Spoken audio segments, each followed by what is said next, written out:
What does the perfect business structure look like? I don't want to act like I have all the answers, but this is just my thoughts on what I believe the perfect business structure would look like. You're probably going to have to do some of it with a law firm, but not all. Some of this, if you really take the time, you could put some of it together, but the only way you're going to get it done, probably 100%, is to get a law firm involved at some point. Now, in the past, I've said start with the holding company, but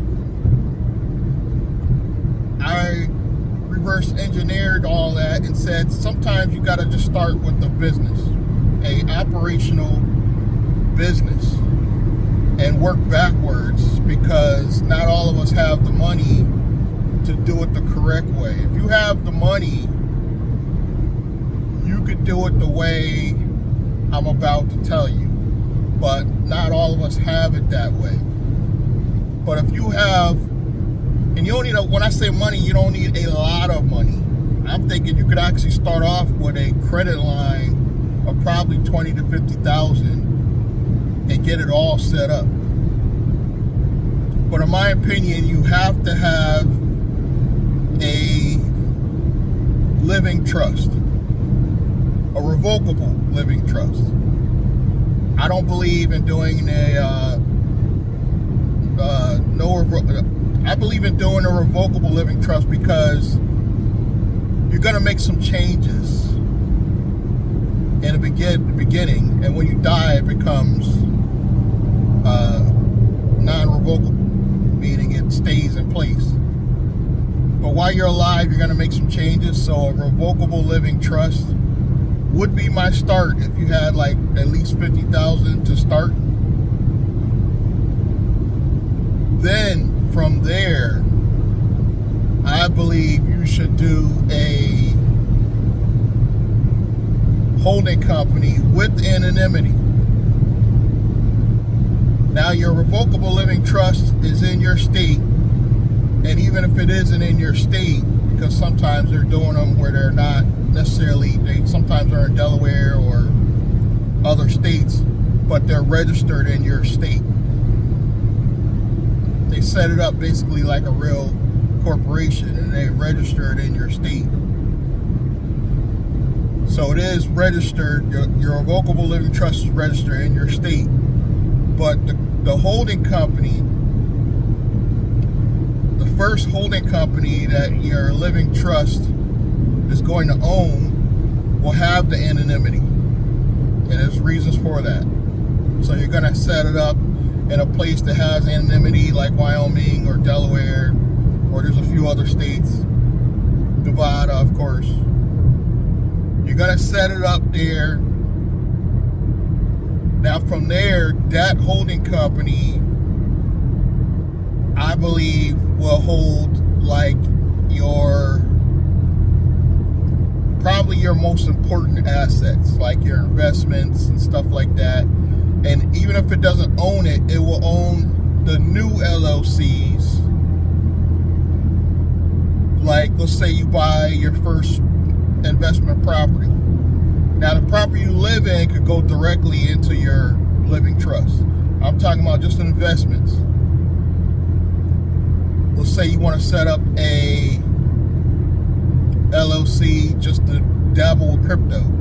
You have another LLC that you want to own a property that you want to put some tenants in. That will be owned by the holding company. I would not have that under your revocable living trust directly, because you want layers. Because the more money you make, the more opportunities people are going to have to try to sue you. So that's why your holding company is in a different state, even though your living trust is registered in your state. It's layers. So you got, let's say you have 3 operational companies. Let's say you have your transportation company, you have another LLC holding one investment property, you have another LLC that holds stocks and some crypto.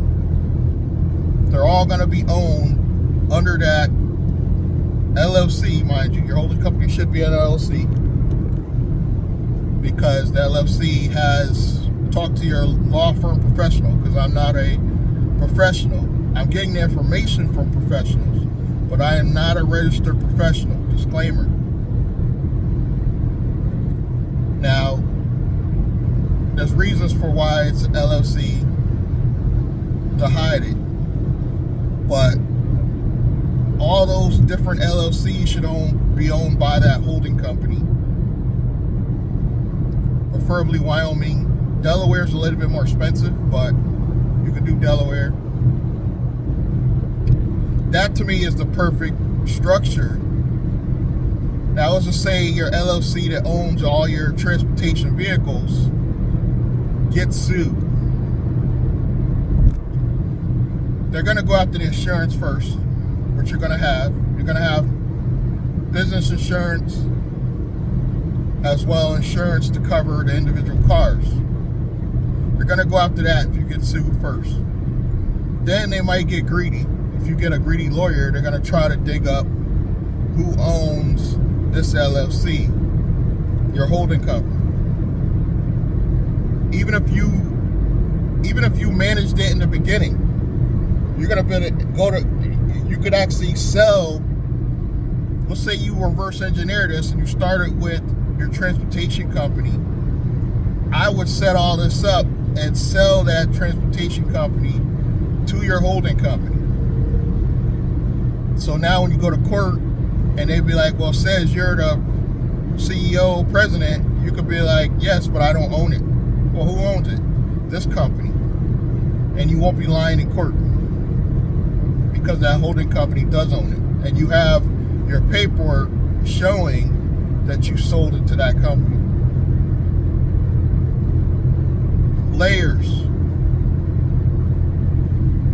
And you won't be lying in court. They'll be like, well, do you own this company? No, I do not. I manage it. I do not own it because you sold it. I sold it this date, this year. Hopefully you won't get sued before you sold it. That's why I say you can reverse engineer this, and you can start an operational company first, make some money, build the corporate credit to do all this. So you can start with an operational company, make some money, build some corporate and business credit,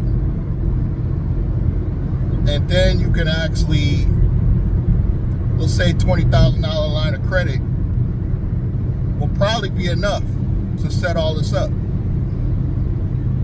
Be more than enough, I would think. Set all this up, you know, and you could go back, like I said, and actually do a sale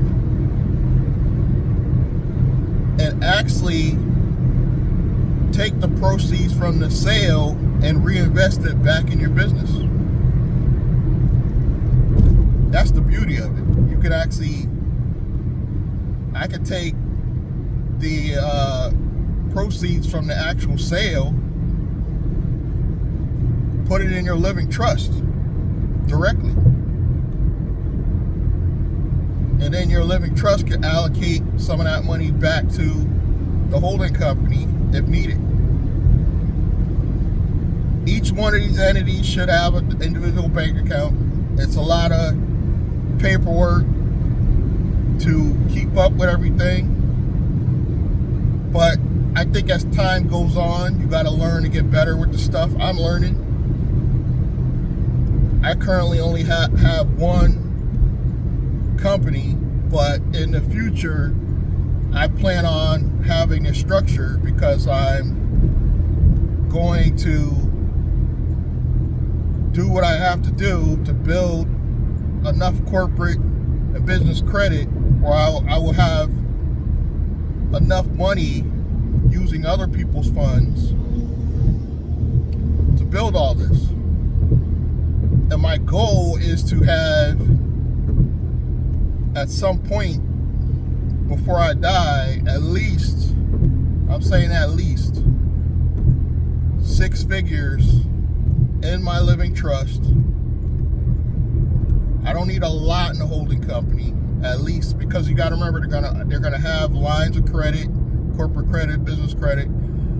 I hope to have at least 50,000 in my holding company, and at least 50,000 in my first operational company, and just have money going in and out. I'm saying just additional sitting there, and just have extra money going in and out the operational company, and get a paycheck from the operational company only if I'm an employee, which I probably will be, and maybe a personal check from my living trust. You know what? Honestly, I probably won't even take a check from my living trust. I probably will just let that money stack and build over time, and just reallocate that money every time I want to set up a new company. I would just send that up to the holding company, and then the holding company could set up a new operational business. Or if I want to buy a business. So I'm saying at some point, you could set up your own first operational company. Pretty easy with some of these, I don't even know what you call them now, these online registered agents. Pretty simply, set up your first operational company. And then, like I said, go back and you're going out of order, but have your holding company buy it. And I would actually transfer and exchange money so you have a paper trail. Even if you don't need the money, even if you sell it for something small, 10, 20,000, exchange the funds between banks, excuse me, and just reallocate that money later. This is going to give you probably a bulletproof structure. Now, I know of a law firm, they like to do the setup for you for a reasonable cost. Probably will be less than $3,000, and they will be able to set up your living trust as well as your first holding company, and possibly even a operational company for probably less than, I would say less than $5,000. And I paid Troy, before he passed, R.I.P. Troy Mason, $5,000, and just to set up a company. And what I thought they were going to do is build out the business credit for me. None of that got done, of course. I had E. Cole set up my original holding company. That was overpromised, under-delivered situation. I recovered from that. I lost money, definitely, with Troy, and he's no longer with us, so I'm never going to see that money again. But you guys got to remember, when you're trying these things out, you are going to lose money. You may not lose a lot of money like I did, but you're going to lose some money, trial and error. And this is why it's good to watch other YouTubers, because you learn from their mistakes. By listening to my story, hopefully this will be like, okay, I gotta be careful. I can't just jump the gun, you know, hear something that sounds too good to be true. Because a lot of these people you see online, they will scam you. This is why I don't charge a lot of money for anything I do, because I want it to sound realistic. You know? I literally, for like $500, would help somebody connect the dots. So it's practically free if you really think about it. And when I say connect the dots, I would give them a list of the lawyers I work with, referral companies if needed, where to go to get your lines of credit. The good news is, if you have good personal credit, you're probably out the gate, probably $50,000 immediately, probably up to $150,000 immediately, just having good credit. And when I say good credit, I'm thinking now 700 or better. It used to be like 650, 680. You could get a lot done. 650, 680. You'll still probably get like 50. But out the gate, to start really on a good starting point of 150, you're probably gonna need like a 700 credit score. Here's the good news. It doesn't have to be your credit. It could be somebody on your team. It could be somebody in your organization. You're gonna have to put them in a position of power, meaning you're gonna have to put them on your articles as a position of power. You know, they don't necessarily have to be the president, but you might want to put them down as vice president or secretary, and they will be able to apply for the lines of credit on the behalf of the company. Because once you have that 150, you could easily set up everything correctly right out the gate. And if you already have funds coming in,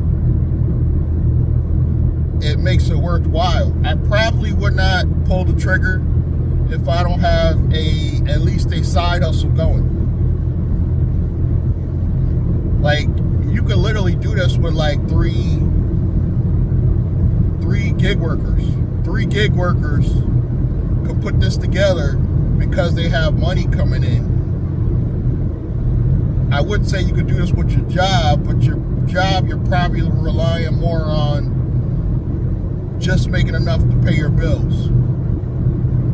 But if you're making slightly above enough to pay your bills, and one person in your organization has at least a 700 credit score, I would pull the trigger and risk their credit for the first line. Then once the company gets the largest line of credit, cash line of credit, pay those cards off.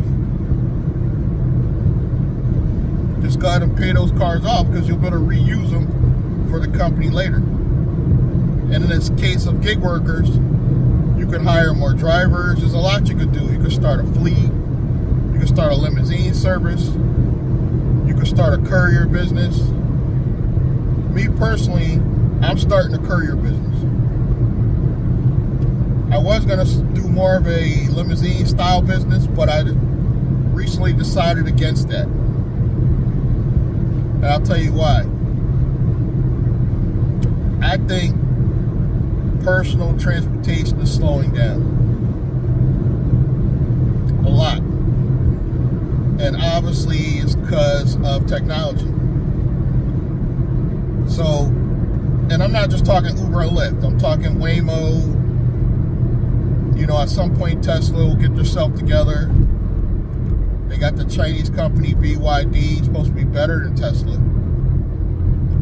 And rather than stand in technology's way, I'd rather go courier style, because delivering packages is going to outlast picking people up, in my opinion.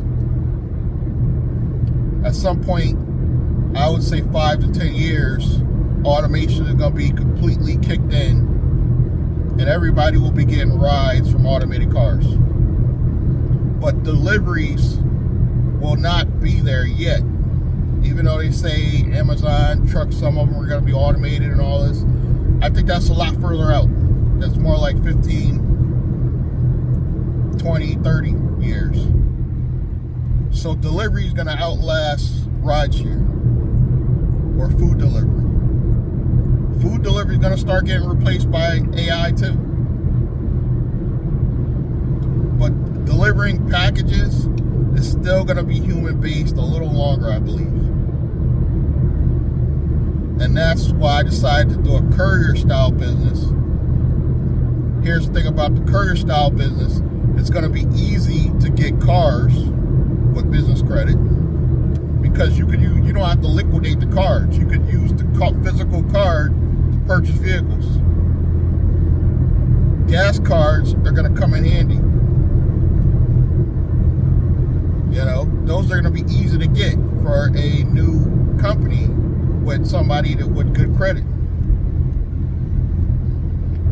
And then I believe everybody in your organization, let's say if it's 2, 3 of you, everybody in the organization should go into business fixing your credit. Constantly fixing your credit.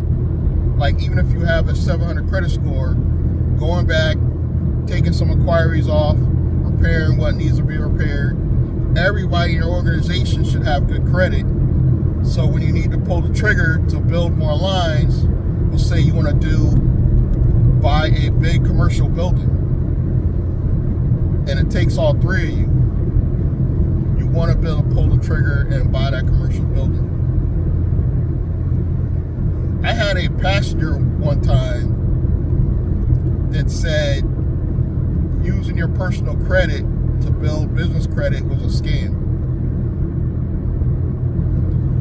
Misguided individual that's been hustling all his life. Mind you, this is somebody that sells drugs for a living.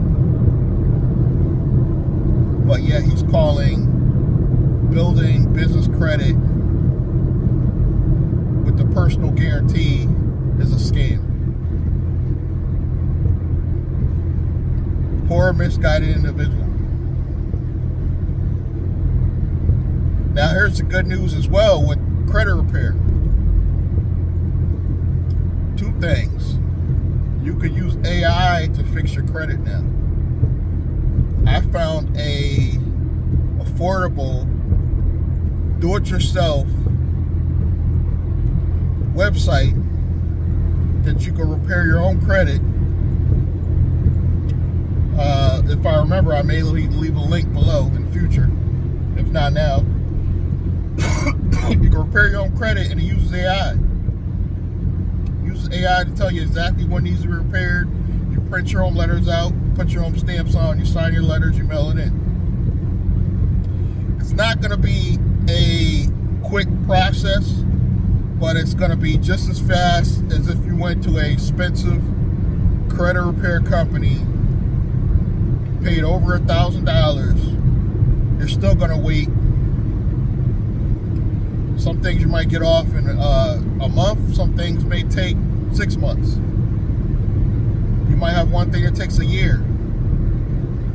But if you're in a good position like me, where you starting off with a couple good lines of credit, and I might have to do 1 or 2 tweaks to get to 700, you're in a good position.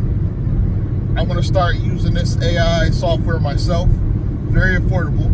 A lot of people are selling their own. A lot of people you'll see, they're marketing their own AI softwares, but they're very expensive. They're usually about 100, 150, 200 a month. This is closer to probably like 20, 30 bucks a month. Because you're doing it yourself. Reasonable, the average person could do it. Obviously, I just want the referral. So, you know, that's why I'm not just revealing it right now. I want a referral fee. because that's how I'm going to make my money now and in the future. But things are getting better because you could do things with like AI, because you could do things that yourself now. You don't have to spend $1,000 paying somebody to fix your credit. And they're saying it's illegal in some states to take payment up front anyways. You know, I'm finding that out. I think Connecticut is one of them. I think if a credit repair company takes money up front to fix your credit, I think that's illegal in Connecticut. It's not illegal in the whole country. I think like New York, Connecticut, a couple other places. So be wary of people to ask for money up front. The reason why doing it with the software is not illegal, because you're doing it yourself. The software is just giving you the tool. So it's not illegal. That's the loophole. Some people are offering their own software to get around, you know, charging you a whole bunch of money up front. But even then, that's more reasonable than paying $1,000. I think at one point I paid a company not $1,000, damn near close to it, a couple $100 up front, $100 every month for like a whole year, and they barely moved the needle on my credit. Barely. I think I might have gained like a few points, but nothing to write home about. Meanwhile, you could use the same software, fix your own credit, and you don't have to pay these companies $1,000 up front. I've literally seen companies charge over $1,000 up front to fix your credit. You know, now with the new administration shutting down that agency that used to back us up when the credit bureaus didn't do their thing, what is the CFPB, whatever they call it, they supposedly shut that organization down. It's probably going to take a little longer to get these credit bureaus to actually do what they're supposed to do, but supposedly it still works. You know, that's the only way we're going to be able to fix your credit.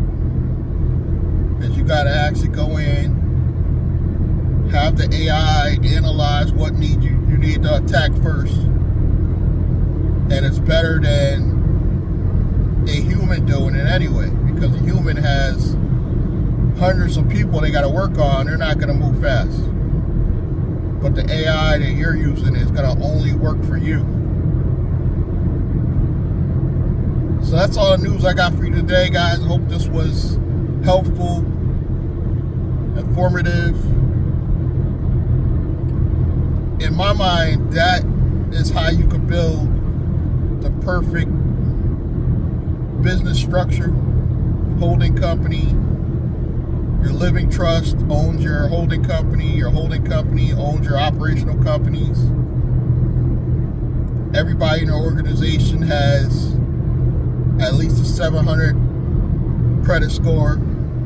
And remember, after you personally guarantee a few, maybe 1, 2, maybe 3 tops credit lines, your business itself will have so many trade lines, you'll never have to guarantee anything again. If it's 3 of you in your organization, one of you might have to, I would say all 3 might have to personally guarantee something once.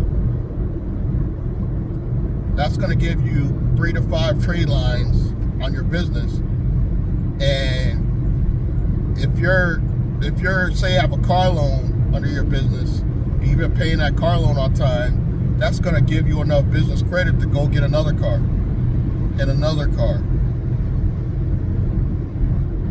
You just got to maintain paying back those lines of credit. And if the business is generating funds, it shouldn't be a problem. My thing was, in the past, all these gurus and these people that you hear about on YouTube, they don't give you a way to make the money. They don't even give you the business idea to make the money. They just say, go get the business funding, set up the business, get the business funding. And they don't tell you what to do to pay back the money. You got to have an actual business to pay the money back. I'm going to specialize in gig economy because that's what I know. I'm going to specialize in online businesses and gig economy because that's what I personally know. But at least I'm giving you a way to make the money. And you don't have to rely on gig economy with the courier business. You know, gig economy is just a backup to your courier business. So it's like if you have a slow day, you don't have any jobs for your courier business, you could turn on the apps. And your business should be making money every single day. And if it's 3 of you in the organization, your business should be making money every single day. All your money going back into the business. You're only taking a check from your operational company. You know, if you run into any legal trouble, you can move some money up to your holding company where it's safe. As long as you get enough advance time where you don't make it obvious you moved it because of legal trouble. But again, I'm not a legal professional. I'm not a tax attorney. I'm not a lawyer. But this is the advice. I just take advice that I'm getting from real law firms and breaking it down so that you understand. Because a lot of times they have this legal jargon and it's not really necessary. Some people don't get it or understand it. So that's all I do, bring it back to you guys and tell you how you could possibly build the perfect holding company structure or the perfect asset protection structures to protect you, your business, your future, your family. You know, I'm just trying to build a legacy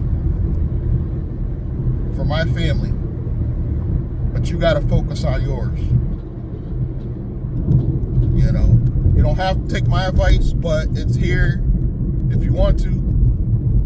I don't pretend to be perfect. I've talked about my mistakes. The difference between me and a lot of these people on YouTube is I admit my mistakes.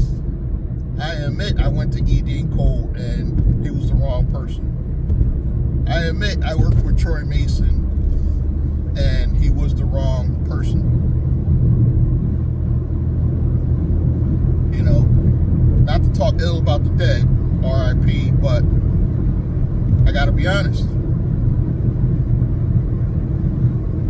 So that's all I got for you guys. About to get off my exit. If you want to support the channel for free, absolutely free. I do have a newsletter that I'm putting out free. It's gonna give you guys the ideas and the tools to actually make the money. Links below. Check that out. Free. Get on the list. And I'm going to see you guys in the next one. Thank you.